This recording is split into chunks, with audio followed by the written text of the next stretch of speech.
logis dari kewajiban belajar dan mengajar berdasarkan Al-Quran dan hadis. Hai. Pertama, kita akan masuk pada aspek kewajiban belajar dan mengajar, yang mana fondasi utamanya diletakkan pada wahyu pertama yang diturunkan kepada Nabi Muhammad SAW di Gua Hira, yaitu surah Al-Alaq ayat 1-5 yang bunyinya Bismillahirrahmanirrahim. Iqra bismi rabbikal ladzi khalaq, khalaqal insana min 'alaq, Iqra wa rabbukal akram, alladzi 'allama bil qalam, 'allamal insana ma lam ya'lam. Nah, ayat-ayat ini menjadi landasan paling mendasar dalam Islam yang mendorong umatnya untuk terus belajar, meneliti, dan mengembangkan ilmu pengetahuan dengan landasan iman kepada Sang Maha Pencipta. Nah, jika kita bedah secara mendalam, di dalam 5 ayat ini ternyata sudah mencakup seluruh komponen pendidikan yang sangat lengkap. Mari kita ulas satu persatu berdasarkan sudut pandang tafsir Jalalain melalui 4 kata kunci utamanya, yaitu yang pertama, proses belajar mengajar melalui kata kunci Iqra, bacalah.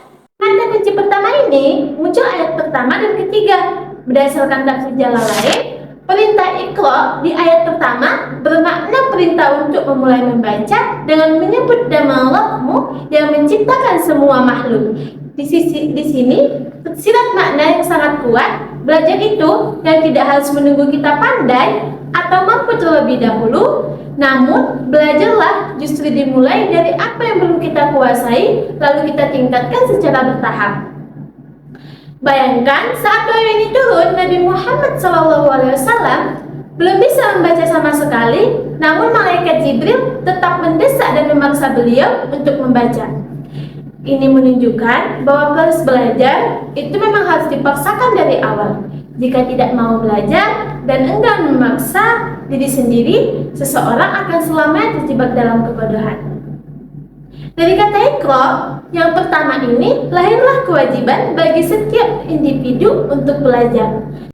Lalu, mengapa ada pengulangan kata Iqra di ayat ketiga? Tafsir Jalalain menjelaskan bahwasannya lafal Iqra yang kedua ini berfungsi untuk mengukuhkan makna dari lafal yang pertama, sekaligus menegaskan sifat Allah sebagai Al-Akram yang paling pemurah, di mana tidak ada seorang pun yang dapat menandingi kemurahannya. Dalam konteks ini, pengulangan ini membagi peran Iqra di ayat pertama berfokus pada kewajiban belajar, sedangkan Iqra di ayat ketiga meluas menjadi kewajiban mengajar kepada orang lain sebagai untuk syukur atas kemurahan Allah.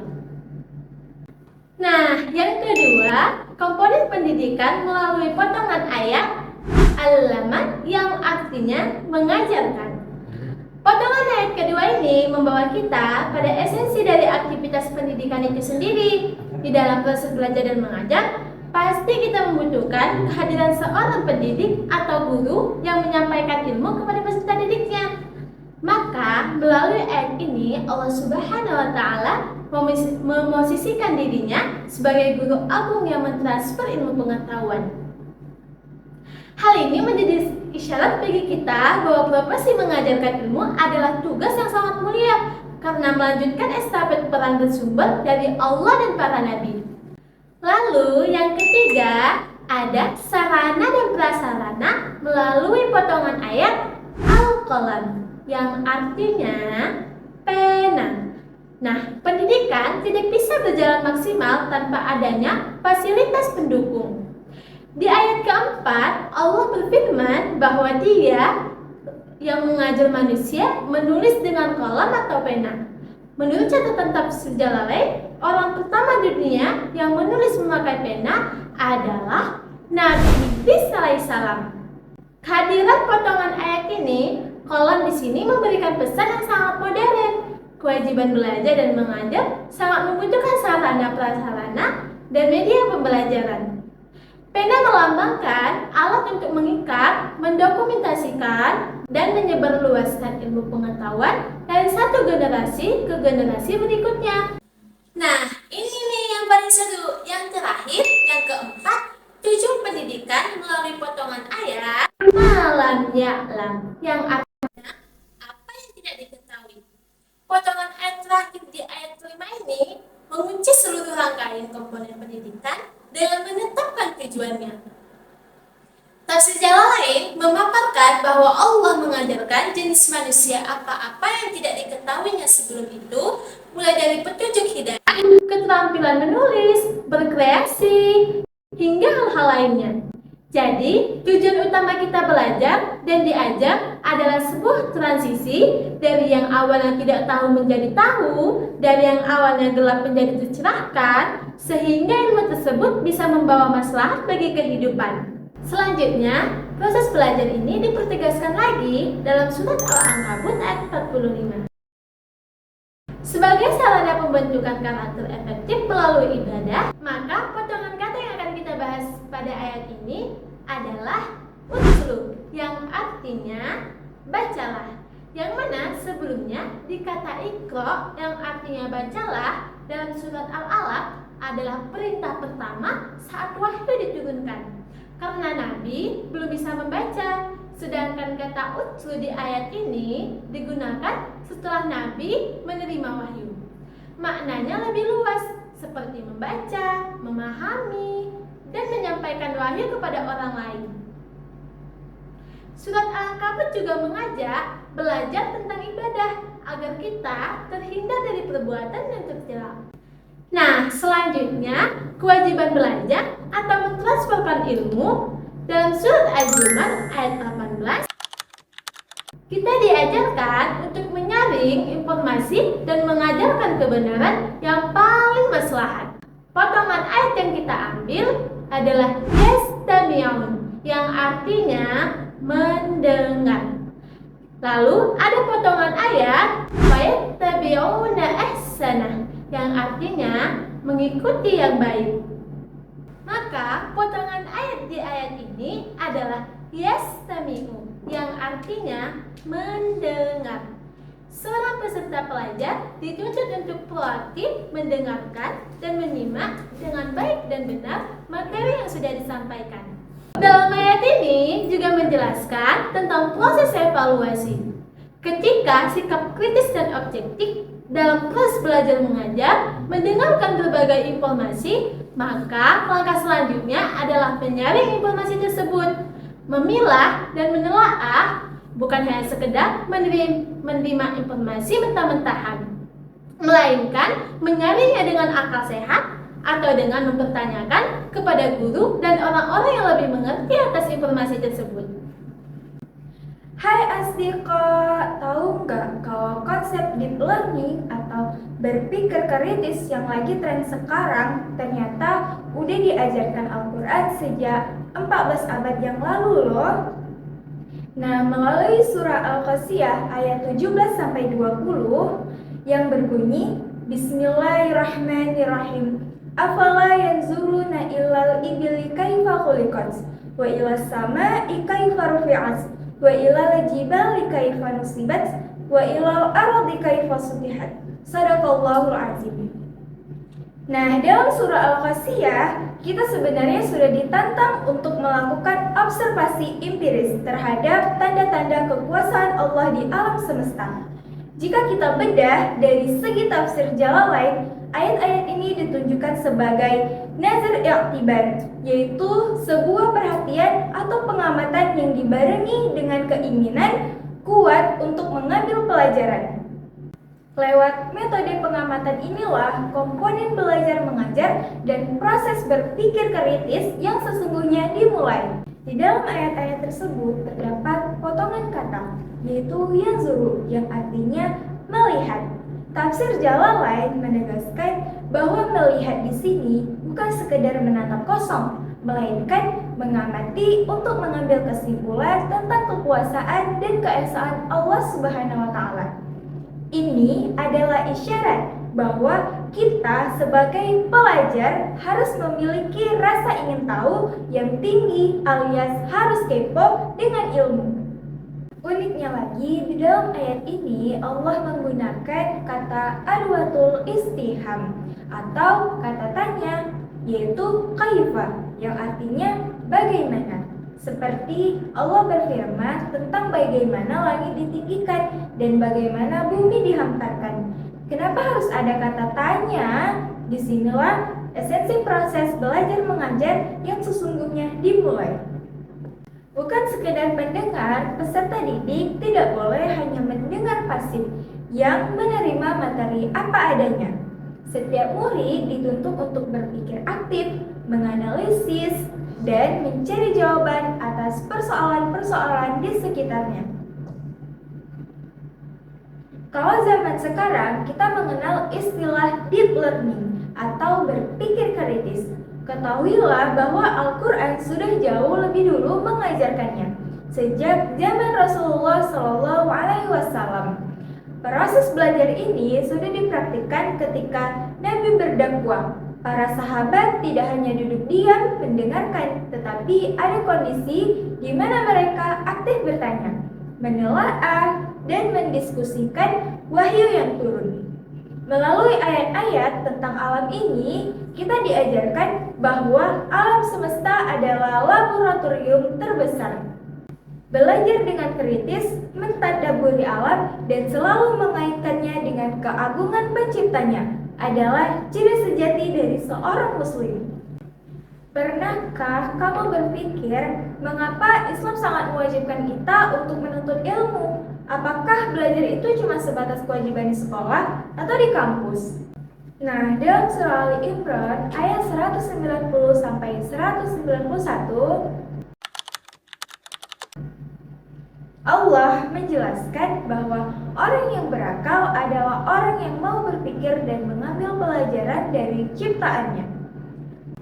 Sesuai potongan ayat ini, yaitu ulil albab, yang artinya orang-orang yang berakal. Nah, orang-orang yang berakal di sini mereka yang mengingat Allah, tetapi juga mau belajar, berpikir, dan mencari ilmu. Disinilah ada proses belajar, yaitu merenungkan. Jadi, dari ayat ini kita bisa memahami bahwa belajar bukan sekedar kewajiban di sekolah, tetapi juga bentuk ibadah kepada Allah karena melalui ilmu kita semakin mengenal kebesarannya. Hai Jiko, buat apa sih belajar tinggi-tinggi kalau cara berpikir kita itu masih level dasar? Tahu nggak sih, dalam Al-Quran ternyata punya metode level dewa dalam belajar. Dalam surah An-Nisa ayat 82, Allah mengajarkan kita metode analisis kritis melalui kata yatadabbaru. Kalau kita bedah dari tafsir Jalalain, kata ini artinya merenungkan atau menghayati. Makna-makna indah di dalamnya. Melalui pilihan kata ini, Allah sedang menantang kita untuk tidak berhenti pemahaman dasar atau sekedar kulitnya saja, melainkan naik ke level berpikir tingkat tinggi. Nah, baik, tafsir Jalalain menerangkan kelanjutan ayatnya bahwa jika Al-Quran bukan dari kalam Allah, mereka pasti menjumpai pertentangan yang banyak di dalamnya. Maksudnya adalah kontradiksi makna dan ketidakselarasan bahasa. Poin ini mempertegas bahwa proses belajar mengajar yang benar itu wajib melibatkan pengujian, konsistensi, dan analisis mendalam untuk menemukan kebenaran, bukan cuma asal menerima informasi secara pasif. Nah, kerennya kawan-kawan semua, konsep menghayati dan menguji ilmu ini erat sekali dengan dunia pendidikan modern. Nah, yaitu taksonomi blok. Jika dianalogikan, tingkat dasar atau mengetahui itu seperti anak SD yang baru sebatas menghafal informasi. Nah, di tingkat menengah atau menganalisis inilah level kita bukan dituntut untuk menguji informasi secara kritis saja. Persis seperti perintah mendeteksi pertentangan dalam metode tadabbur tadi, hingga akhirnya kita sampai tingkat tertinggi, yaitu menciptakan dan melahirkan solusi nyata dari ilmu yang sudah kita pahami.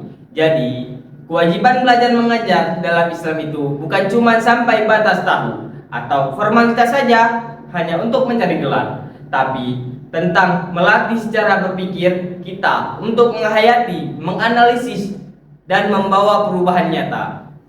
Hai asdiko, kita melihat orang lain yang pintarnya luar biasa, gelarnya berderet, tapi perilakunya justru merugikan orang lain. Atau pernah nggak sih kita sendiri membaca buku berulang kali, tapi rasanya ilmu itu menguap begitu saja tanpa mengubah diri kita sedikit pun? Ternyata Al-Quran punya jawaban yang sangat pas tentang fenomena ini dalam surah Al-Hajj ayat 46. Ada potongan ayat ini yang berbunyi walakin ta'mal qulub, yang artinya tetapi yang buta ialah hati. Pikiran kita mungkin bertugas untuk menangkap teori, menghafal rumus, atau menyerap logika informasi. Namun wadah sejati untuk menerima, mengunci, menghidupi ilmu itu adalah hati kita. Tanpa keterlibatan hati, ilmu hanya akan menjadi tumpukan informasi yang kaku di kepala. Hai asdika, dalam kehidupan ini, pernah nggak sih kita merasa semua beban harus kita pikul sendiri? Atau apakah semua orang harus melakukan hal yang sama persis agar suatu bangsa atau komunitas bisa maju? Ternyata Allah Subhanahu wa Ta'ala sudah memberikan jawaban yang sangat indah tentang pentingnya pembagian peran ini dalam surah At-Taubah ayat 122. Jika kita kaji secara mendalam dari segi tafsir lain, ayat ini turun sebagai respon sebuah peristiwa sejarah di mana kaum mukminin takut ditegur oleh Allah Subhanahu wa Ta'ala jika tidak ikut berperang. Lalu Nabi mengirimkan syariah atau pasukan khusus di mana Nabi tidak ikut berperang langsung, dan akhirnya seluruh umat muslim berangkat ke medan perang tanpa ada seorang pun yang tertinggal. Akibat fenomena tersebut, turunlah ayat ini untuk meluruskan porsi tanggung jawab manusia menjadi dua hal yang sama-sama krusial. Yang pertama, ada tidak semua orang pergi berperang. Tafsir lain menjelaskan ungkapan mengapa tidak pergi dari tiap-tiap golongan di antara mereka beberapa orang saja. Artinya, sebagian kelompok masyarakat harus maju ke medan juang. Ke medan juang untuk korban fisik atau mengurusi urusan teknik kemasalahan umat lainnya.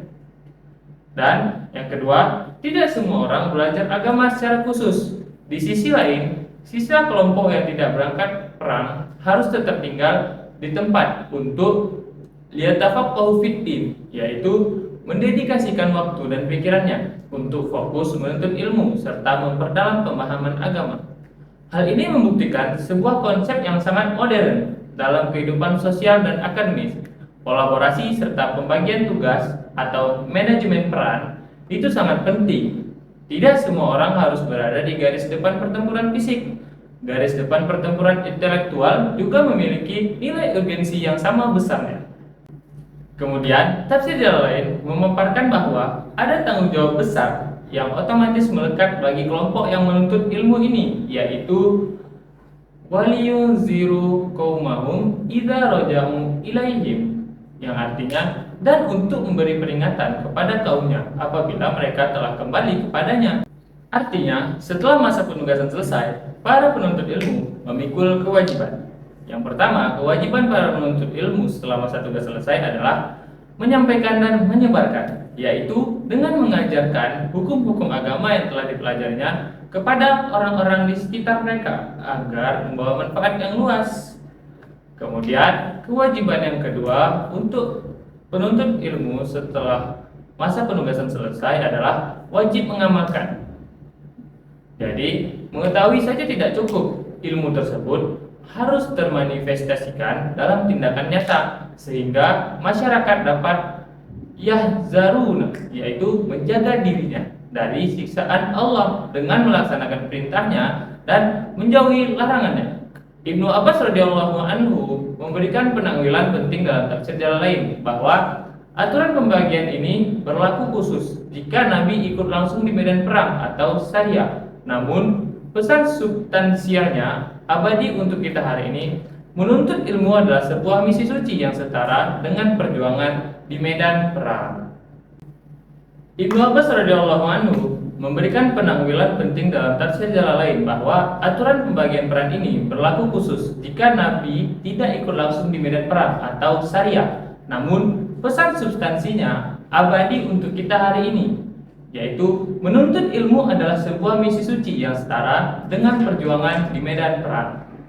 Hai Asdiko, dalam pendidikan, seringkali kita melihat adanya batasan, entah itu batasan biaya, fasilitas, hingga status sosial. Tapi, tahukah kamu kalau Islam sejak belasan abad lalu telah meruntuhkan semua batasan itu? Nah, sebagai pemutus keraguan kita semua, siklus belajar dan mengajar ini dikunci oleh landasan hukum yang mutlak dari hadis Rasulullah SAW yang diriwayatkan oleh Ibnu Majah, yang mana hadisnya adalah Thalibul ilmi faridotan ala kulli muslimin wal muslimat. Nah, hadis ini menegaskan prinsip yang luar biasa tentang hak belajar. Hadis ini menegaskan prinsip demokratis pendidikan, di mana kewajiban belajar bersifat inklusif bagi setiap muslim, baik laki-laki maupun perempuan, tanpa memandang status sosial. Inilah yang menjadi motivasi spiritual bagi pelajar untuk mengembangkan kapasitas yang sepanjang hayat demi keselamatan dunia dan akhirat. Jadi, lewat hadis Thalabul ilmi ini, kita diajarkan bahwa tidak ada alasan untuk berhenti belajar. Pendidikan adalah hak milik semua orang, dan tugas kita sebagai pelajar adalah terus mengasah potensi diri tanpa batas waktu. Selama hayat masih dikandung badan, pintu ilmu selalu terbuka lebar untuk kita perjuangkan. Ternyata seru ya pembahasan tentang kewajiban belajar dan mengajar di dalam Al-Quran. Iya sih, seru. Cuman yang mau tanyakan, surah apa sih yang kalian sukai? Kalau menurut aku lebih suka surah Al-Alaq. Kalau aku sih Al-Wasiyah ya, ayat 17-20. Kan pembahasan kita sudah panjang nih. Selanjutnya, apa sih kesimpulannya? Kesimpulannya, ini dia.